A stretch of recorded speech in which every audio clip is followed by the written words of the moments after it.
So hello everyone, I welcome you all to Unacademy. My name is Saurabh Pandey. Session के अंदर biology, chemistry और physics तीनों के जो एनसीईआरटी का कंटेंट है उसको डिस्कस करेंगे और क्विक रिवीजन करेंगे। अगर आपने नहीं भी पढ़ा है तो इसको अगर पूरे सेशन को आप गो थ्रू होते हैं, पूरा सेशन गो थ्रू होता है तो आपको पूरा जो बेसिक्स हैं जनरल साइंस के एनसीईआरटी कंटेक्स्ट में वो कवर हो जाता है। तो पहले बायोलॉजी से स्टार्ट करेंगे, then chemistry and then physics. देखिए, पहला एक कंपोनेंट ऑफ फूड पे एक चैप्टर है। तो यहाँ पे आपको कार्बोहाइड्रेट की बेसिक पार्ट पता होना चाहिए। Carbohydrate is basically for energy saving. और यहाँ पे ये टेस्ट याद रखिएगा, iodine solution it turns starch को ब्लू ब्लैक में कन्वर्ट करता है। दूसरा, फैट्स के बारे में ध्यान रखना है कि जो हमारा ब्रेन है 40% फैट है और एनर्जी भी स्टोर फैट के फॉर्म में होता है। अ, और ये एब्जॉर्व करता है विटामिन ए, डी, ई के, तो इसे हम फैट एब्जॉर्बिंग विटामिन भी बोलते हैं, ए, डी, ई के। तो ये फैक्ट आप याद रखिएगा। और पेपर मतलब कोई भी पेपर है और उसमें अगर फैट मौजूद है तो बेसिकली वो ऑयली पैचेस टाइप क्रिएट होंगे। फिर प्रोटीन है, protein body building, growth, enzymes. Sources इसकी बात करें तो यहाँ पे पल्सेस, एग्स और ये है। तो यहाँ पे मेन चीज़ आप याद रखिएगा, ब्यूरेट टेस्ट है वो प्रोटीन के कंटेक्स्ट में ही होता है जिसमें कॉपर सल्फेट और कॉस्टिक सोडा मौजूद होता है। और अगर किसी सॉल्यूशन में प्रोटीन मौजूद है तो उस सॉल्यूशन को ये वॉयलेट टर्न कर देता है।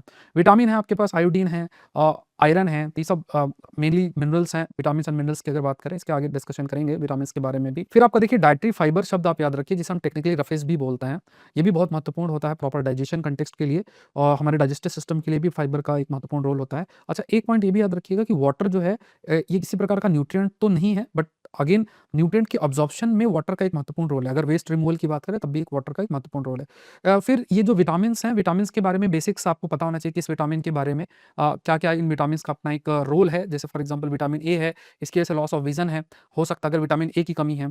और विटामिन बी1 है तो बेरी-बेरी है, तो बेरी-बेरी के अंदर मसल्स बहुत वीक हो जाती है। विटामिन सी है, स्कर्वी है, जिसमें ब्लीडिंग गम्स हैं, वाउंड्स हैं और वाउंड्स जो है it takes basically longer time to heal. फिर आपका विटामिन डी है, इससे रिकेट्स हो सकता है, बोन बहुत सॉफ्ट हो जाती है। फिर आपके पास कैल्शियम है, बोन और टूथ डीके होता है। अगर कैल्शियम की कमी है तो बोन बहुत वीक होगी और टूथ जो आपके दाँत है वो तेज़ी से गिरते हैं। Weak bone and tooth decay देखने को मिलता है। आयोडीन की वजह से ग्वाइटर जैसी बीमारी होती है जिसमें आपका गला सूज जाता है। आयरन से एनीमिया की स्थिति होती है जिससे शरीर बहुत वीक होता है। नेक्स्ट हमें ध्यान में रखना है ट्रांस फैटी एसिड के बारे में। ट्रांस फैटी एसिड के कुछ बेसिक पॉइंट्स पता इन जनरल हमें होना चाहिए। देखिए, ट्रांस फैटी एसिड बहुत हार्मफुल फॉर्म ऑफ फैट के रूप में कंसीडर किया जाता है। ये नेचुरली भी ऑकर करता है और ये आर्टिफिशियली भी आपका ऑकर करता है। तो ये जैसे मान लीजिए आर्टिफिशियली कैसे फॉर्म किया जाता है, बाय हाइड्रोजिनेटिंग वेजिटेबल ऑयल। जैसे वनस्पति या मार्गारीन है उसको हाइड्रोजिनेट करना। हाइड्रोजिनेटिंग का मतलब है कि ऑयल में oil basically hydrogen is made to react with oil.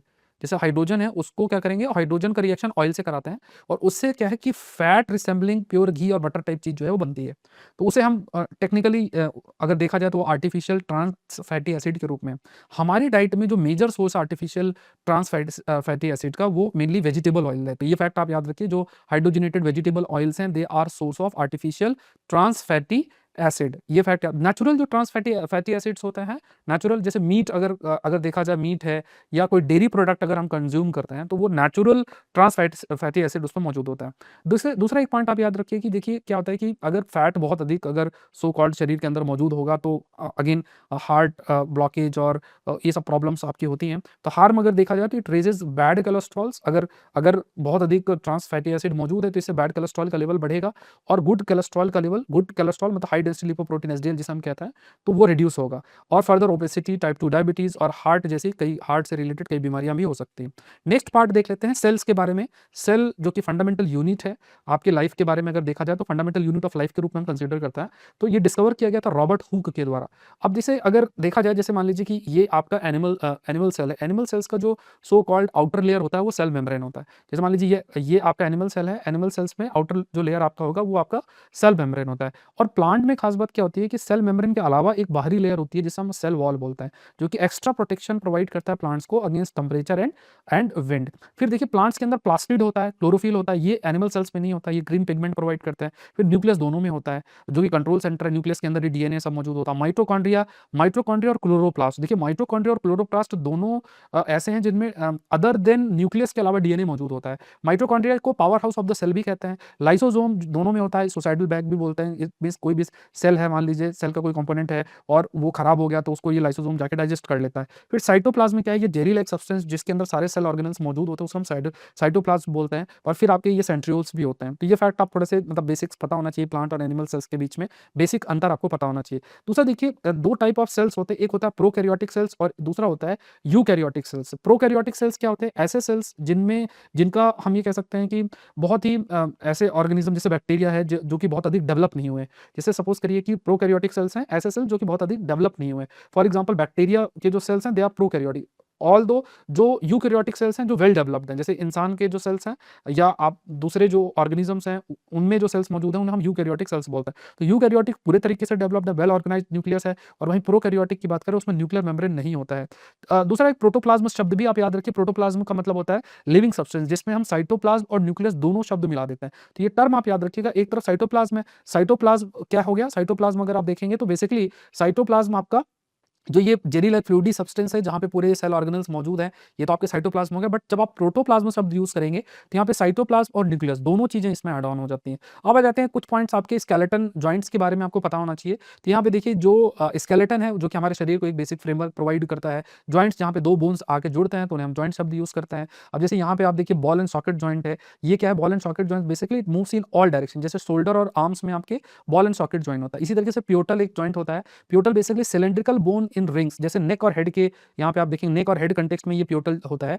तो cylindrical bone in ring forward backward movement इसमें होता है। जैसे नेक और हेड में जो होता है, हेड और जैसे ये नेक है ना तो आगे पीछे आप मूवमेंट करता है, तो ये प्योटल जॉइंट शब्द हम इसके लिए इस्तेमाल करते हैं। फिर आपका हिंज जॉइंट होता है। तो जैसे एल्बो में जो ये जॉइंट होता है इसको हिंज जॉइंट, इसमें हिंज जॉइंट जिसमें बैक एंड फोर्थ मूव कर सकते हैं जैसे कि दरवाजे की तरह। फिर एक फिक्स्ड होता है, जैसे कि स्कल है वो फिक्स्ड है, इसके बाद रिब्स हैं वो फिक्स्ड हैं। तो इमूवेबल जॉइंट्स आपके होते हैं। कुछ ऐसे एनिमल्स होते हैं जैसे अर्थवॉर्म है, उनमें किसी भी प्रकार का नो बोन्स है, moves via muscles and skin. Birds की बात करें उनमें हैलो लाइट बोन्स होती हैं, मतलब ऐसा नहीं कि बोन्स नहीं होते बट बहुत ही लाइट बोन्स होती हैं।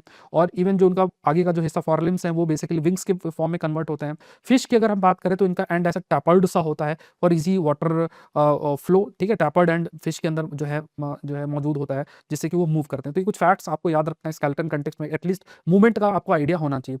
अब दूसरा देख लेते हैं न्यूट्रिशन के कंटेक्स्ट में जो कुछ बेसिक फैक्ट्स आप याद रखिए। देखिए जो न्यूट्रिशन है ना उसमें स्टार्टिंग आपकी बकल कैविटी से होती है। जो आपका मुंह है उसमें फिर सलाइवा होता है, उसमें एक एंजाइम एमाइलेस होती है जो कि स्टार्च को शुगर में ब्रेक करती है। फैक्ट याद रखना। फिर नीचे साइड आइए, वहाँ पे आपको ओसोफेगस होता है जो कि फूड को नीचे की तरफ पुश करता है। फिर नीचे पेट में खाना जाता है जहाँ पे म्यूकस जो है वो सिक्रेट होता है, एक तरीके का फ्लूइड टाइप ही होता है जो कि हम कह सकते हैं उसका प्रोटेक्शन का काम है। फिर हाइड्रोक्लोरिक एसिड है, जैसे वो बैक्टीरिया को किल करता है। सर्टेन जूस रिलीज होते हैं स्टमक के अंदर जो कि प्रोटीन को ब्रेक करते हैं। फिर लीवर और पैनक्रियाज से, जैसे लीवर जो है बाइल है, बाइल को सिक्रेट करता है जो कि फैट के डाइजेशन में हेल्प करता है। पैनक्रियाज बेसिकली आप देखेंगे तो it also break down carbs and protein. जो पैनक्रियाज है उसको भी कार्बन प्रोटीन के ब्रेक डाउन के लिए जो है वो यूजफुल होता है। फिर स्मॉल इंटेस्टाइन अगर देखा जाए तो उसमें एक हिस्सा होता है जिसे हम विली विली बोलते हैं। तो ऐसा मतलब ऐसे छोटे छोटे कंपोनेंट से निकले होते हैं, विली विली हम बोलते हैं। तो विली विली बेसिकली क्या है, it absorbs nutrients into the blood vessels. तो विली विली बेसिकली क्या है, ये न्यूट्रिएंट्स को एब्जॉर्ब करता है ब्लड वेसल्स के अंदर। जो भी न्यूट्रिशन जैसे छन के आ रहे हैं, मतलब आप जैसे अगर सो कॉल्ड स्टमक के अंदर डाइजेशन हो रहा है, फिर धीरे धीरे स्मॉल इंटेस्टाइन में चीजें मूव करती है, तो न्यूट्रिएंट्स का जो एब्जॉर्प्शन है ना वो कहाँ होता है, तो आप याद रखिए स्मॉल इंटेस्टाइन के अंदर होता है। फिर आपका लार्ज इंटेस्टाइन है जहाँ की वाटर और सॉल्ट पूरा एब्जॉर्ब होता है। फिर फर्दर फिर रेक्टम और एनस में फूड ऐसा मूव करता है। फिर देखिए अमीबा जो है, अमीबा है वो स्यूडोपोडिया यूज करता है, फॉल्स फीट यूज करता है फूड को ट्रैप करने के लिए। फैक्ट याद रखिए कि स्यूडोपोडिया नाम से है, तो उसको वो यूज करता है जस्ट टू ट्रैप फूड। और जैसे ये काऊ है, जैसे रूमिनेंट्स हम बोलते हैं जो घास और ये सब खाती है, जैसे काऊ और डियर है, तो इनके दे हैव रूमेन, एक रूमेन सा सैक सा होता है। तो इसमें क्या होता है कि पार्शली डाइजेस्ट फूड है, जैसे जो क्योंकि घास है इसमें सेलुलोस होता है, तो ये खा लेते हैं, एक बार इकट्ठा कर लेते हैं, फिर बाहर निकाल निकाल के धीरे धीरे धीरे जुगाली सा करते हैं, तो return it to the mouth and chew again, इसे हम रूमिनेशन बोलते हैं। ये फैक्ट भी आप याद रखना। ह्यूमन जो है वो सेलुलोस को डाइजेस्ट नहीं कर सकता, जैसे घास हम खाएंगे तो हमारे शरीर में ये डाइजेस्ट आपका नहीं होगा।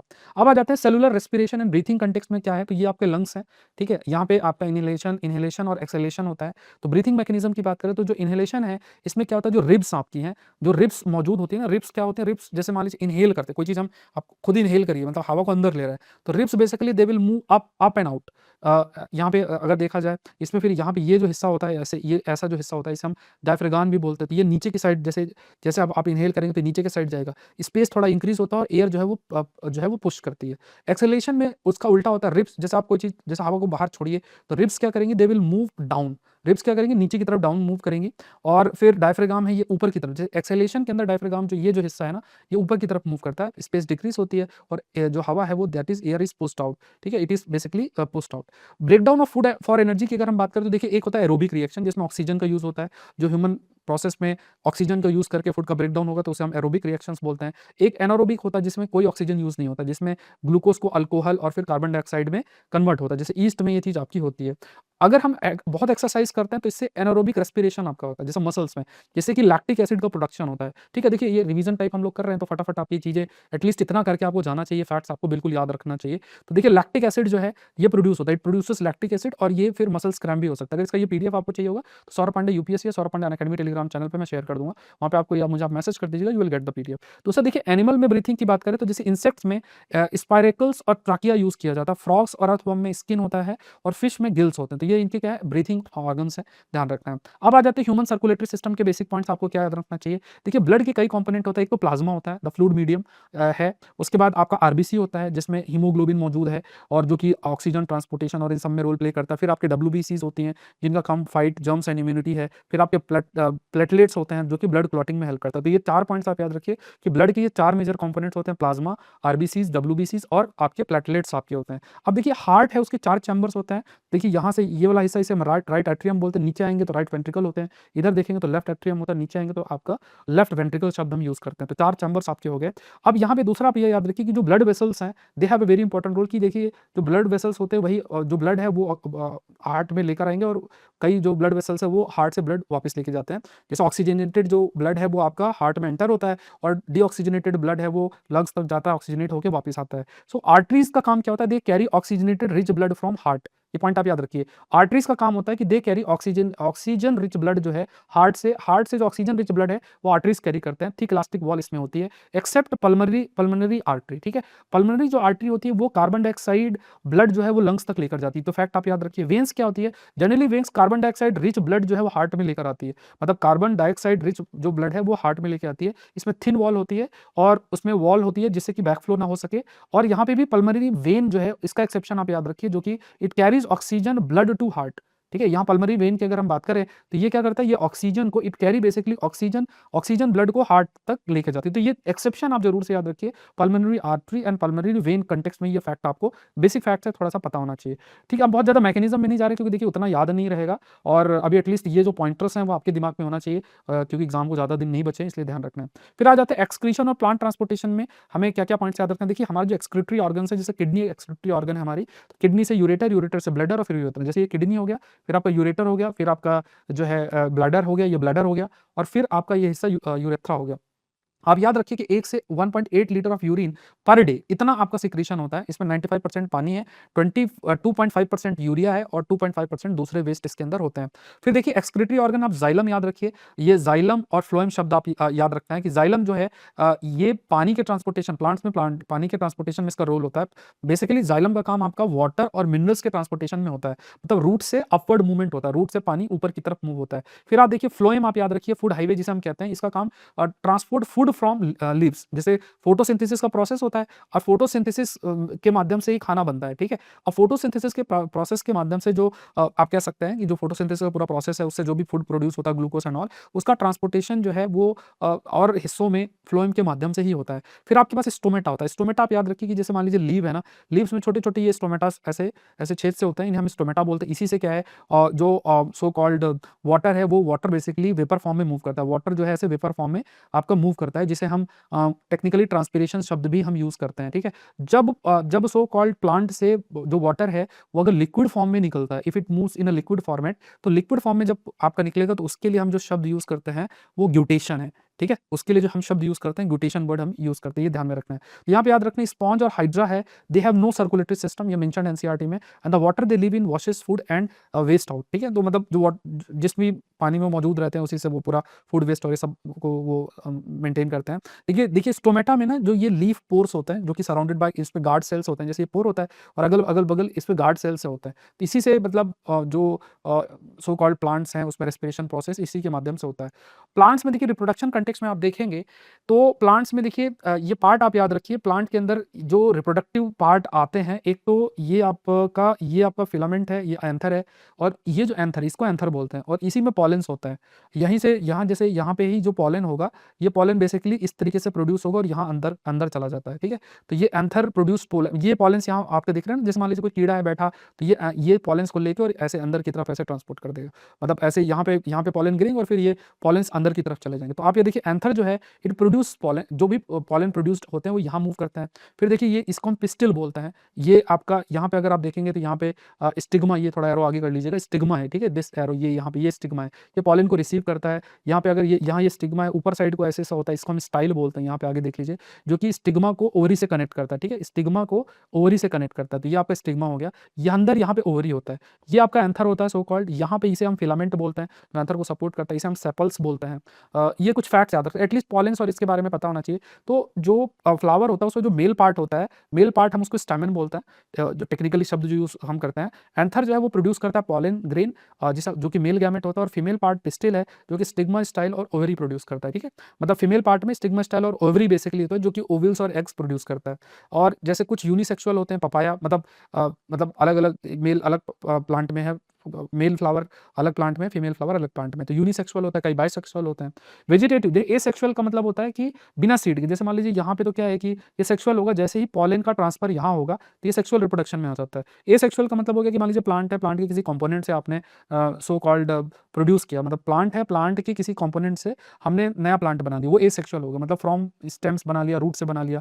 जैसे बडिंग है तो बर्ड्स जो होते हैं ना, सेपरेट ऐसे अलग सा निकला होता है प्लांट में, उसको यूज़ करके आपने उगा लिया, तो बर्ड सेपरेट होते हैं। जैसे ईस्ट के अंदर भी ईस्ट है, उसमें भी बडिंग ही होती है, बर्ड्स जो बाहर पार्ट है तो उसको यूज़ करके फिर जो है मतलब सो कॉल्ड ईस्ट प्रोड्यूस हो सकता है। फिर देखिए एल्गीज होती हैं, तो यहाँ फ्रेगमेंटेशन भी होता है। ये जैसे फर्न्स हैं और मॉसेस ऑफ फर्न्स हैं, उसमें स्पोर का फॉर्मेशन होता है, छोटे-छोटे ऐसे स्पोर्स जो हैं वो बनते हैं, तो उसके माध्यम से जो है आप कह सकते हैं कि एसेक्सुअल रिप्रोडक्शन आपका होता है। तो ये कुछ आपको एसेक्सुअल के पॉइंट याद रखना है और ये प्लांट्स के बारे में थोड़ा बेसिक पॉइंट्स याद रखना है। अब देखिए पॉलिनेशन का मतलब सिंपल सा आप याद रखिए कि ये जो पॉलेन्स होते हैं, ये पॉलन जो कि एंथर के ऊपर है, इनका ट्रांसफर स्टिग्मा स्टाइल में और यहाँ तक ऐसे ट्रांसफर, इसी को पॉलिनेशन बोलते हैं। एक बार पॉलिनेशन हुआ तो फिर फर्टिलाइजेशन होता है। तो पॉलेन्स क्या है, मेल गैमेट है, फिर ये अंदर की तरफ आते हैं तो पूरा फर्टिलाइजेशन होता है। मेल और फीमेल गैमेट जो है फ्यूज़ करते हैं, फिर जाइगोट बनता है, फिर एम्ब्रियो आपका बनता है। एनिमल्स में रिप्रोडक्शन की बात करें तो मेल में देखिए टेस्टिस हैं, दे प्रोड्यूस स्पर्म, फीमेल में ओवरीज होते हैं। फर्टिलाइजर में आप देखेंगे तो फर्टिलाइजेशन में अगेन स्पर्म और ओवम का फ्यूजन होता है, फिर जाइगोट बनता है।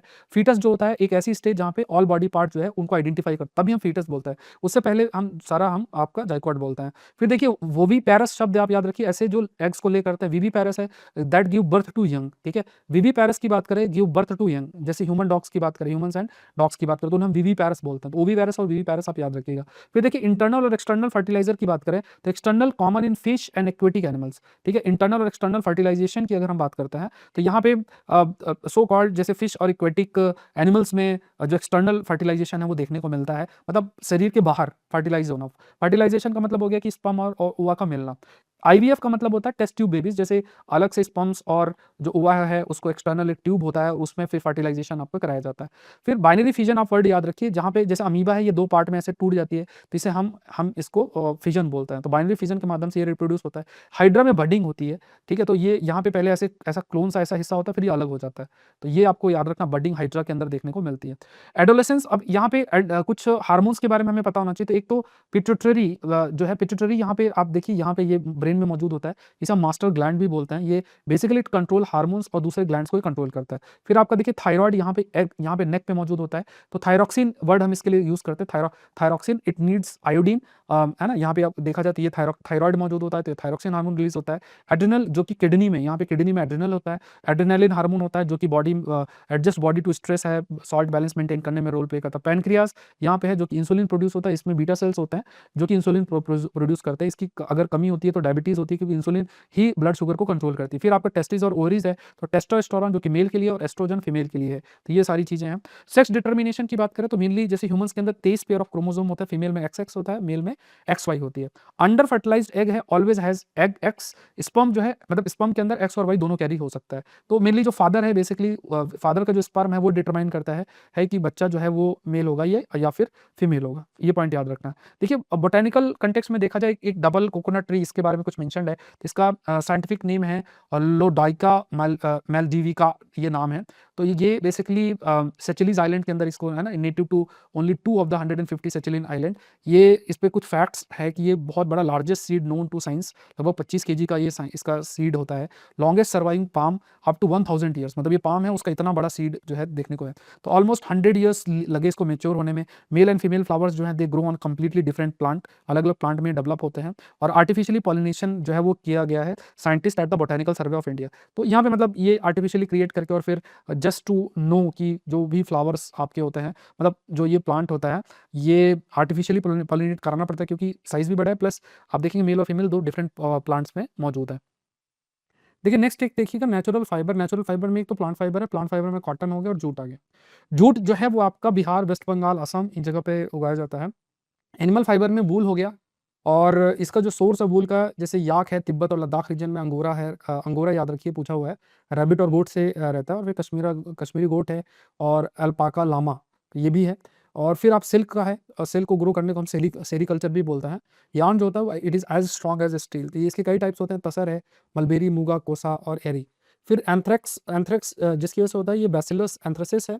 This is also called as sorter disease in wool industry, spread by spores use in bioterrorism. Bioterrorism का मतलब होता है जब किसी वायरस, बैक्टीरिया का या फंगाई का आप इस्तेमाल करते हैं और उससे आप डिजीज को स्प्रेड करके लोगों को हार्मफुल करते हैं और टेरर क्रिएट करते हैं। तो that is called as bioterrorism. तो उसमें एंथ्रेक्स को यूज़ किया जाता है, इसका जो कॉजल ऑर्गेनिज्म है, मतलब जो बैक्टीरिया है उसको यूज़ किया जाता है। देखिए यहाँ पे ना सिंथेटिक फाइबर्स के नाम भी याद रखना है, जिसमें रेयॉन जो कि आर्टिफिशियल सिल्क है, ये नेचुरल वुड पल्प से हम इसको डिराइव करते हैं।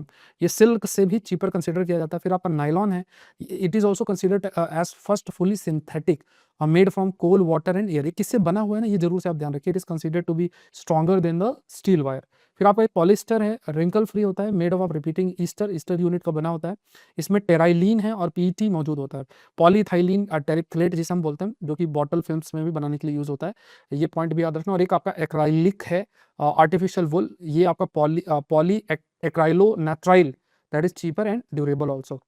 फिर देखिए यहाँ पे प्लास्टिक के कंटेक्स्ट में आपको ध्यान में रखना है थर्मोप्लास्टिक और थर्मोसेटिंग प्लास्टिक, ये दो चीज़ें ध्यान रखना है। थर्मोप्लास्टिक क्या है, it basically deforms and bend easily on heating. अगर जैसे ही आपने हीटिंग की तो इजीली डिफॉर्म हो जाएगा। जैसे मान लीजिए प्लास्टिक है, ये नॉर्मल कंघी वाला प्लास्टिक है, पाइप है, जैसे इसको हीट आपने किया तो it will deform and bend. जैसे पॉलीथीन है, पॉली प्रोपाइलिन है, पीवीसी है, पॉलीविनाइल क्लोराइड जिसे हम कहते हैं, तो इट फॉल्स अंडर थर्मोप्लास्टिक। ऐसी थर्मोसेटिंग प्लास्टिक है, इसको आप वंस मोल्डेड इसे सॉफ्ट नहीं किया जा सकता है, इसे हम थर्मोसेटिंग प्लास्टिक्स बोलते हैं। जैसे बटन है, इसमें बेक लाइट है जो पूरा कंडक्टर होता है, यूज फॉर स्विचेस, और मेलामाइन है जो कि फायर को रेजिस्ट करता है, use for floor tiles and fireman uniform के लिए भी यूज होता है।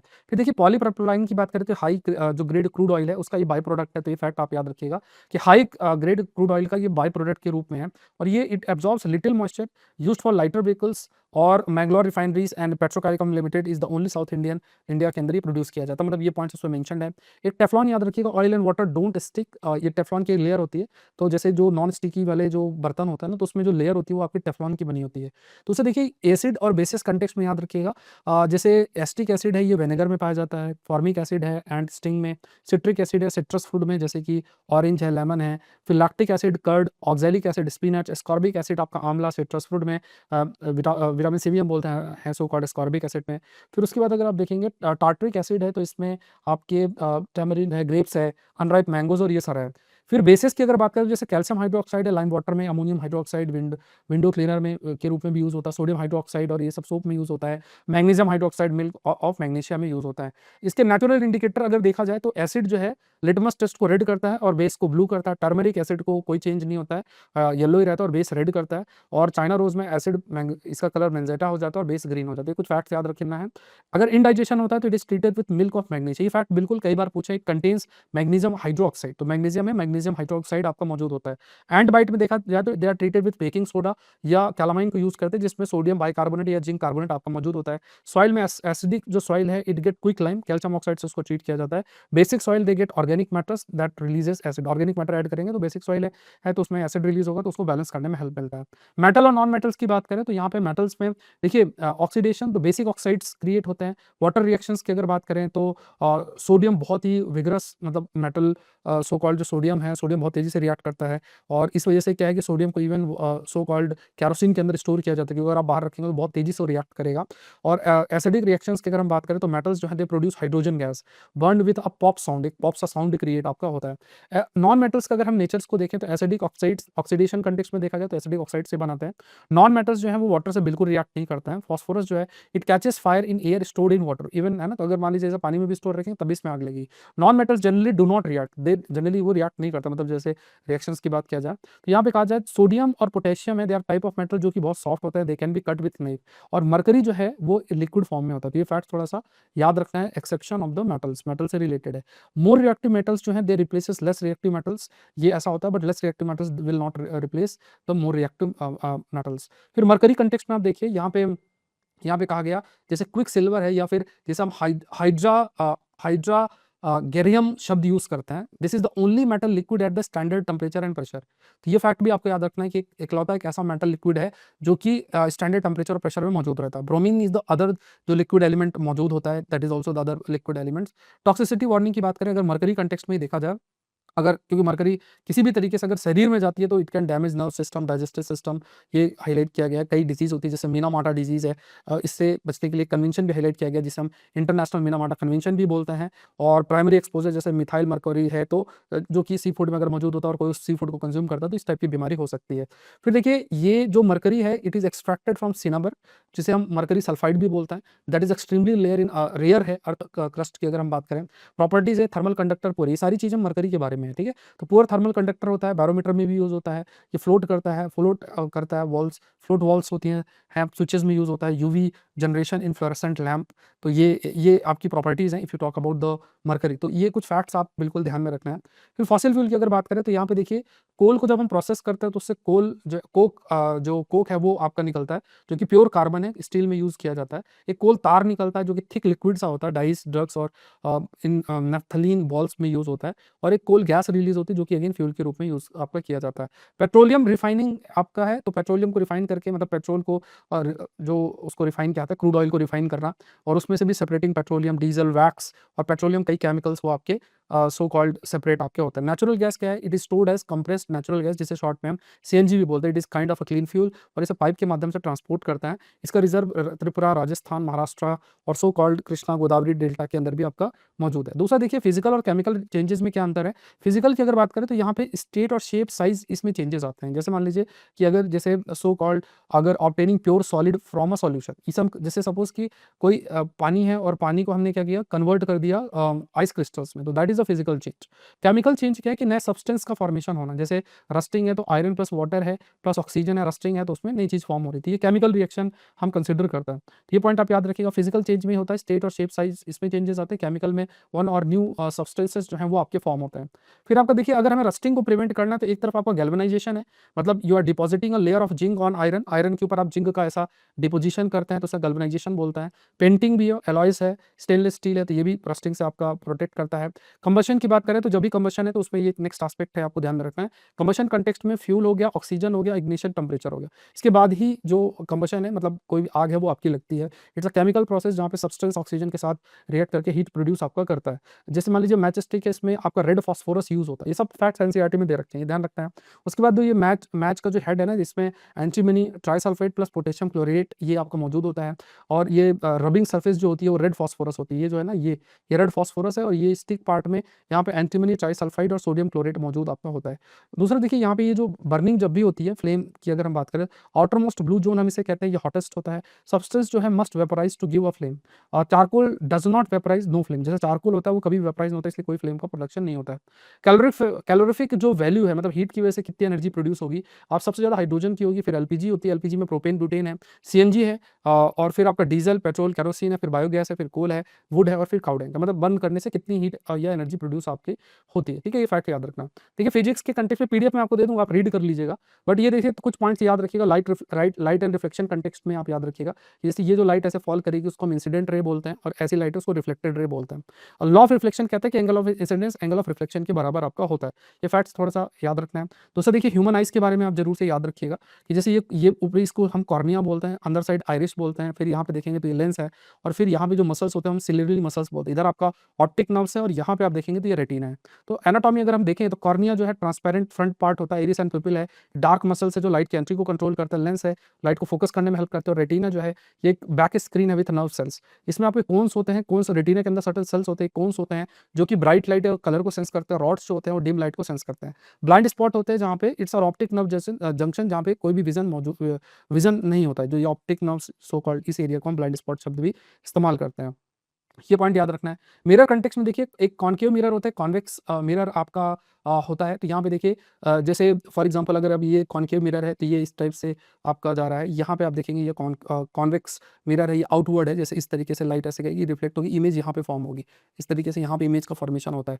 कॉन्केव मिरर हमेशा रियल इन्वर्टेड या वर्चुअल मैग्नीफाइड इमेज का फॉर्मेशन होता है। इसका यूज डेंटिस्ट करते हैं, टॉर्च रिफ्लेक्टर्स में यूज होता है, कार के हेडलाइट्स में यूज होता है कॉन्केव मिरर का, शेविंग मिरर्स में भी कॉन्केव मिरर्स का ही यूज होता है। यहाँ पे कॉन्वेक्स मिरर की अगर हम बात करेंगे तो ये basically vehicle side view mirrors में हमेशा साइड व्यू आप याद रखिएगा, साइड व्यू में कॉन्वेक्स मिरर यूज होता है। It captures traffic over large area.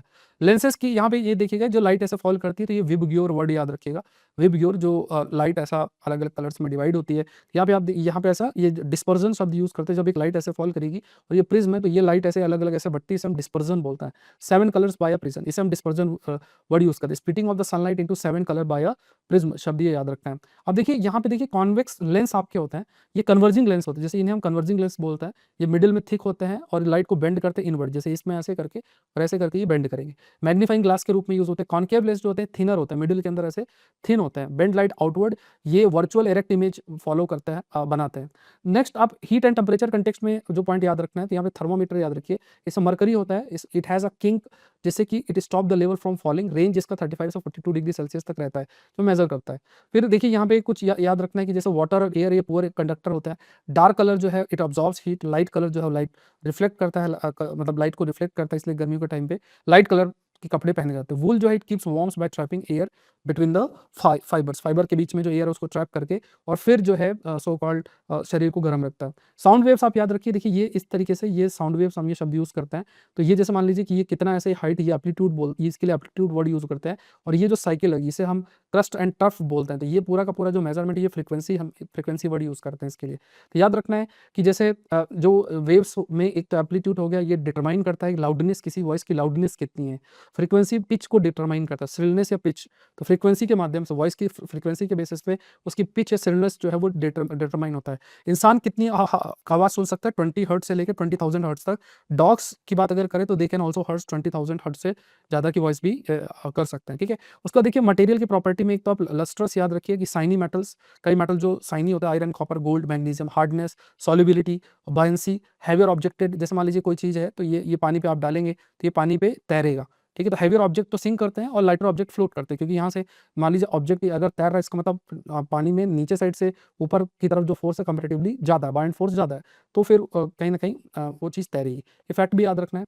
अच्छा, मटेरियल को अगर आपको सेपरेट करना है तो कई तरीके थे। ड्राई मेथड जिसे हम कहते हैं, मटेरियल को अगर आपको सेपरेट करना है तो उसमें हैंड पिकिंग, थ्रेशिंग, विनोइंग और सीविंग ये चीज़ें आती हैं। वेट मेथड के अंदर आप देख सकते हो, वेट मेथड के अंदर सेडिमेंटेशन होता है। जैसे मान लीजिए सेडिमेंटेशन आपने किया या ऐसे कोई चीज़ सेटल हुई, फिर उसका पानी अलग कर दिया, इसे हम डिकंटेशन बोलते हैं, फिर फिल्ट्रेशन किया जाता है। और फिर फेस चेंज मेथड के अंदर आपका इवापोरेशन होता है, लिक्विड को वेपर में कन्वर्ट किया जाता है। और कंडेंसेशन होता है जिसमें वेपर को दोबारा से लिक्विड में कन्वर्ट किया जाता है। तो देखिए मैंने सारे जो जनरल साइंस के कुछ इंपॉर्टेंट पॉइंट्स है जो मतलब इतने कम समय में हम फटाफट रिवाइज कर सकते हैं, that I have covered. I hope ये सेशन आपके लिए हेल्पफुल रहा होगा। और करंट अफेयर्स और सबके लिए भी आप मुझसे जुड़ सकते हैं। साइंस एंड टेक्नोलॉजी का पूरा एक डिटेल डिस्कशन भी 4 घंटे का है, वो आप गो थ्रू हो जाइएगा, तो उसको काफ़ी सारे टॉपिक्स आपको कवर हो जाएंगे। और एक मैंने साइंस एंड टेक्नोलॉजी के लिए PDF शेयर किया हुआ है, उसमें सारे बहुत अच्छे तरीके से इसी तरीके से प्रिपेयर्ड नोट्स हैं, तो उसको भी आप चाहें तो गो थ्रू हो सकते हो, वो भी आपके लिए बहुत हेल्पफुल रहेगा। इसका PDF भी आपको सौरभ पांडे UPSC या Saurabh Pandey academy Telegram channel पे अवेलेबल होगा। देखिए एक बहुत अल्टीमेट अपॉर्चुनिटी है अनअकैडमी के साथ। अनअकैडमी में जो GS और CSAT का क्रैश कोर्स है उसको आप मात्र ₹1 में एक्सेस कर सकते हैं। ये अपॉर्चुनिटी आपको बिल्कुल मिस नहीं करनी है। नीचे लिंक दे रखा है, उसके माध्यम से आप ज्वाइन कर लीजिए और इसमें जनरल स्टडीज़ के सारे सब्जेक्ट और CSAT उन सब को आप एक्सेस कर सकते हैं। नीचे लिंक से आप ज्वाइन कर सकते हैं।